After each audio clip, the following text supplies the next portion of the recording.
Are you afraid to deal with women, speak up, and correct them when they're wrong? No, I used to be quite a lot, um, but not so much nowadays. 99% of the time I won't bother. Maybe not 99%, but most of the time I won't bother because it's very difficult if someone is talking from a place of emotion. If they're not your girlfriend, if they're not your mother, if they're not someone who you care about and you want to help, then I won't say anything. I'll just say, okay, that's fine. So when you date, do you tell the girl how the cow ate the cabbage, your girlfriend? Or do you go along with her because you're afraid to speak up to her? There was a time when I'll give you examples of both. There was a time when I just let the cow eat whatever they wanted, and it went bad for me. I had a girlfriend who was, at the time when I met her, she was a graduate doing really well for herself. She was working in the bar that we were near where we were living, and she was, a beautiful, fantastic young girl, traditional father, all of that. And then I didn't tell the cow how to eat the cabbage, and she started walking all over me, and then she'd test me a little bit more, test me a little bit more. And then before I knew it, she was out 4 times a week, putting things up her nose with her friends and getting all sorts of tattoos. And she just lacked that masculine influence that I should have given her. But then in relationships uh, gone by recently, more so, yeah. There's no other way there, in my opinion. And I think that there's a lot of people on the internet today telling you how to do that. And I think a lot of them don't quite have the right idea, because I think that there's a big difference between a tyrant and a benevolent king. And I Yes. think that you have to be able to speak to women in a way that makes them want to respect and trust you and love you, rather than just speaking to them like you'd speak to a man with logic and facts. And so what made you afraid of them at first to tell them how to cow? Why were you like that? Well, I think that we live in a very hyper feminized society. And I think that we've been told from a very young age. We watch The Notebook and we watch basically all the cartoons growing up, the Simpsons and the Family Guy. And these dads are all just fat alcoholic dads whose wives, happy wife, happy life. And the wives are always the boss, and they just sit on the couch and drink the beer and do what they're told. And that's basically the message that gets pumped into you. And we don't have Die Hard anymore. We don't have Hercules. We don't have any of these male role models. And we can go into this if you'd like, Jesse. But I think that men are looking for male role models in very different places nowadays. But Yeah. what made me afraid was not necessarily that I was afraid. It's just that I thought that that's how things went. I thought that that's how it goes. Really? And so Yes. when your father was well enough to deal with your mother, did he tell her how the cow ate the cabbage, or was he a beta with her? No, he told her how the cow ate the cabbage. Right. Yeah. And when Yeah. you He, was go ahead. I was just going to say, yeah, he was quite a strong and dominant masculine figure. And so why didn't you learn from him how to deal with women and you saw him do it? Why wasn't that your first example? Well, I think that one of the problems with that is that boys will often go to their mothers for advice about girls, and the mother will never tell you the truth when Yeah. it comes to giving advice about girls.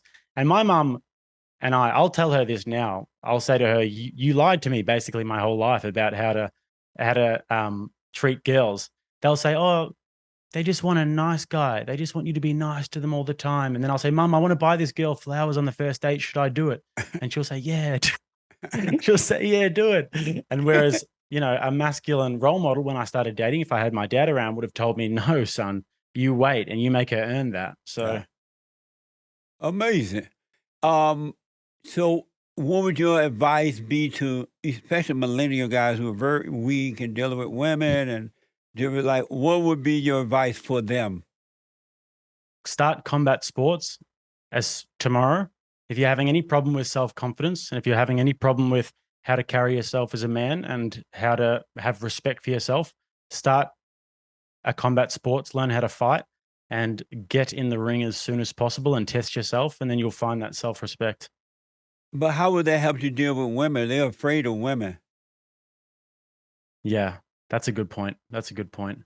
Well, I'd say that that's a good thing in terms of having self-respect, but in terms of dealing with women, I mean, one side of me wants to say you have to have experience with women, so you have to do plenty of dating and you have to, be able to refine your skills with women. But Another part of me would probably just say, read good literature, read the Bible, read some stories from Proverbs. I'm not too sure, Jesse. Because most of them, a lot of them have read the Bible. They come from Christian family, but they still have Mm. fear. They still can't deal with the woman. Do you think that if they were to forgive their mothers and overcome her nature, that then they can deal with all women because now they can deal with mama? Because most Mm. guys are afraid to be honest and correct their mothers. And because of that, they end up with the same spirit in every woman they meet, and they become the boy and she become the mama. Do you think it's possible to start with dealing with mama first? I think that if you're somebody who has a conversation that they need to be having with their mother, and if there's something that's underlying there where you feel like there's a serious conversation that needs to be had with your mother, and that you have some, as we'd call it in Australia, mummy issues. I don't know if you guys call it that over here. Then, then for sure.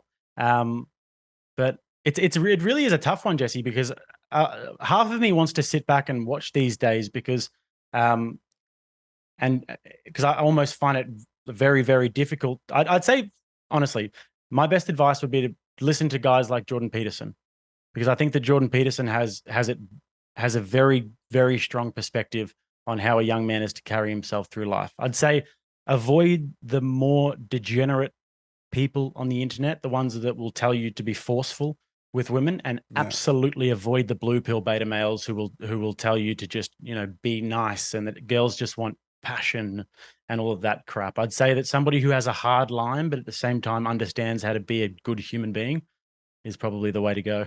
Have you noticed that women hate nice men because niceness is weakness? 100%. Uh, Yes. Yes. have They you, they don't they don't, I don't even think that they know it though. I think that it's just so deeply ingrained that when a man is too nice, and I think that a lot of them genuinely don't know that, because them and their girlfriends will tell themselves, "Oh yeah, we just wanted like a nice guy and whatever." But then when they actually get a nice guy, something inside them will be repulsed by that guy, yeah, and yeah. he will be left there saying, I've done everything I was meant to do. I did everything I saw in the movies and the TV shows and the chick flicks, and she's off with the alpha male." Yeah. Have Tell you me this, Jesse. I'm curious, because do you think that, because when you say alpha male on the internet, I think there's a certain description of what an alpha male has to be, and I'm really interested to know your perspective, because you asked me how I think that I would advise a young man. If you are a man of God and if you believe in the teachings of the Bible, how does one prepare himself for that without playing the fields and without being a degenerate? That's a good question. But before I answer that, I want to ask, do you have fear? Oh, that's a good question. Yeah, no, I would say that I do have fear. And Yes. where did your fear come from? The fear inside, not practical fear. You protect yourself in a physical way, but inner fear. Where did that fear Mm. come from? I think it comes from a fear of loss. And I think it comes from when I was younger, having the rug pulled from underneath my feet with my father and him passing away. Because I think that for a young man, when you lose your father, it's like losing the rock from your world. It's that anchor that guides you through life, and that person who can always keep the ship sailing in the right direction. So I lost that order in my life, and then I think that moving forward now, whenever I'm thinking about goals and aspirations, and whenever I'm uh, planning my life moving forward, I always have that deep fear of losing everything in the click of a fingers. Yeah. And do you have anger? Yes, yes, Uh, that's why I started boxing in the first place. I used to have terrible anger management issues, but I haven't been in a fight or anything in at least 7 years. So Well, have you noticed learning to box and fight did not take away the fear? You still have it.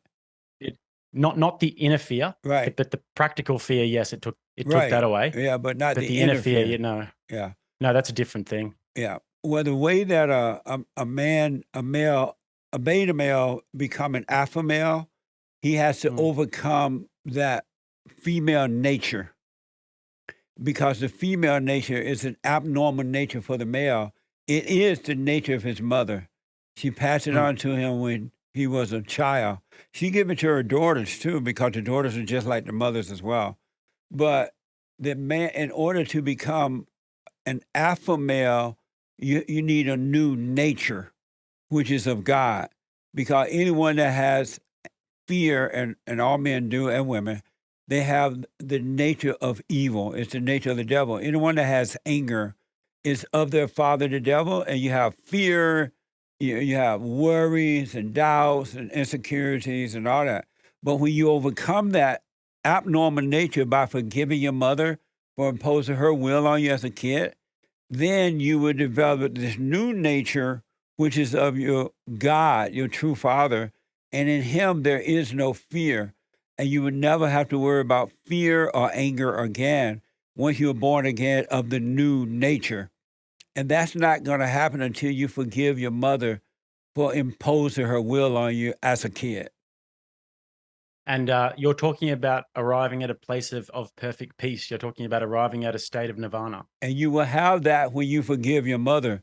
Because what people don't know is that the God above is the man's God, and the God below is the woman's God. Satan is the woman's God. And the reason she's so wicked, she has a wicked spirit of Satan. And she hates the image of God, which is the man. And she can't help even the mothers do it to their own children, their sons. She'll destroy you because she hates your nature. And it's not her, but it's the spirit in her. And if you look like your father, or if you were close to your father, you are the enemy of your mother. She hates you because you're close to your father, and she will try to destroy you to get you to recreate her image and turn you away from your father. I understand what you're saying from the biblical perspective, Jesse, but at the same time, if I was to forgive my mother, I'd have to first make sure she forgives me because Why? as a child and as a teenager, I did plenty of wicked things, and I think that my mother had to go through a time when she lost her husband and she lost the rock in her life as well, and her earth was also shattered beneath her feet. So if it weren't for her, I would be either dead or in prison right now. So I think that first I'll say thank you, and then we can have a discussion about forgiveness. You would say thank you to her for keeping you out of jail or keeping you from being dead? Yes. And how does she keep you alive? Well, do you think that a child needs their parent, Jesse? Yes, they do. But they don't owe And do their you think parents that it's anything. just the one parent that they need? You not think that they need their mother as well? They need their father and the mother. Okay. And what happens if their father's taken away? What's the mother meant to do? If she didn't resent the father, she had perfect love, she would pass that love on to the child because it would be of God. But if she resented the father, she didn't have perfect love, she had anger, she would pass on anger, and that would set the child up to be miserable in life. So do you think that the fact that I'm angry, that the only reason that I would have anger or the fact that I wouldn't have perfect peace is because of the influence of my mother? You don't think it was because of the life experiences that maybe synthesized my teenage years? No, those things would have affected your life if you overreacted to them and by being angry. And the reason you overreacted to them is because you were already angry. And so when you were growing up, you had to deal with the issues, situations in life, you dealt with it in anger instead of with perfect love. And it just added to what was already there. But you already Do you had think the that yeah. anger. Do you think that there's a situation um, where a growing boy, a teenager, a testosterone fueled, red blooded young man would not react with anger? If he had his father's love, perfect love, he would never react with anger. What about if he didn't? He will react with anger because he will have the false love of his mother. So you think that it's inevitable that he acts with anger if he doesn't have his father? 100%. Every So then human why is it being, the mother's fault? I'm sorry, So then why is it his mother's fault if it's inevitable? because well, it's not her fault. It's her fault in that as an adult, she didn't forgive her mother, and so that she could not do the same thing to her children that her mother did Mm, to her. As an adult, we are responsible. It's our parents' fault that we fall into a fallen state, but it's mm. our own fault as adult that we don't overcome it because we have to take responsibility and overcome it. And most adults don't do that. And so And it's not, I do see what you're saying, Jesse. And like I can actually understand what you're saying, but I think that the only thing that is I have a very deep, strong loyalty towards my mother because I know how much she suffered during that time. And when I look back at that, I don't feel any resentment towards her. I can only feel gratitude. So I guess that's Yeah. how I Well, feel I about don't it. want to force you to see it. Just stay in your hell and suffer until you're ready to see it. Okay. Okay. Yeah, Okay. I'll think about that. yeah, because if I force you to see it, it won't work for you because we need to see it for ourselves, not just because someone said it, right? Because if you don't Mm. see where this anger came from and it was passed down to you from her, then you're going to apologize. It won't work because you're just doing it because someone said it, not because you see Mm. it for yourself. But once you see it and then you go and forgive her, I'm sorry for resenting you, everything will change and the spirit of Ah. anger will be taken away from you and you'll be a So free when you man. forgive your mother, you apologize for resenting her. Yes. Forgiveness Well, is that's the very interesting because that's where mine and your thought overlaps there. what do you mean by that? Well, because I said that I would apologize, and my apologies would come from the fact that I was suffering at that time, and then I resented her for that because you resent who's closest to you. So I think that mine and your theory kind of overlaps there. Well, apology is when you resent someone, when you're angry at them and you're judging them because anyone that has anger is judging. And anyone Mm. that's judged is playing God. And but when you realize your mother did the best she couldn't help herself. She did the best she could. Then you realize as an adult, hey, she did the best she could. She couldn't help herself. I'm wrong for resenting her. And so you Well, I think that apologize. that makes more sense. That makes a lot more sense to me because That's I think that anybody can look back at anything in their life, and particularly in this regard, you know, nobody's perfect, and people go through things in their life, yeah, and that we do have resentment towards different people through different parts of our life, and if you can look back and say, "I'm sorry for resenting you. You did the best you can at the time," then I think that yes. that's a much more. But I think that I just got a um, bit tangled with the linguistics there. Oh, I see. Most people think forgiveness is just saying, "Oh, I'm sorry," but Mm. forgiveness is admitting that you're wrong for resenting. Ah, okay, Because, interesting. I'm not a very religious man. I haven't really explored these ideas. yeah, but that's what forgiveness. It's not just saying, "Oh, I'm sorry." It's admitting Mm. that I'm wrong for resenting you. I realize you couldn't help yourself.